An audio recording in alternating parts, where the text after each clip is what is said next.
अस्सलाम वालेकुम वरहमतुल्लाहि वबरकातुहू। आज हम अफजल तरीन नेकी के बारे में पढ़ते हैं। मुस्नद अहमद की हदीस मुबारक है। सैयदना अबू ज़र रज़ी अल्लाह ताला अन्हु फरमाते हैं कि मैंने रसूलुल्लाह सल्लल्लाहु अलैहि वालैहि वसल्लम से अर्ज की कि ए अल्लाह के रसूल सल्लल्लाहु अलैहि वालैहि वसल्लम, मुझे कोई नसीहत कीजिए।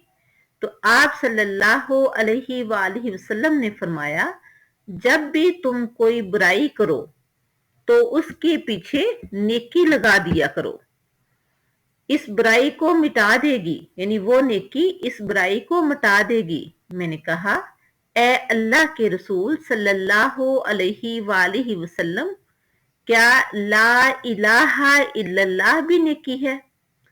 तो आप सल्लल्लाहु अलैहि वालैहि वसल्लम ने फरमाया, ये अफजल तरीन नेकी है।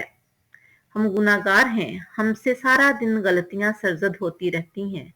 अल्लाह ताला से दुआ है कि अल्लाह ताला हमें ये नेकी करने की तौफीक अता फरमाए, हमें कसरत के साथ ला इलाहा इल्लल्लाह पढ़ने की तौफीक अता फरमाए और हमारी गलतियों को माफ फरमाकर हमें जन्नत में आला तरीन मुकाम अता फरमाए। आमीन। अल्लाह हाफिज।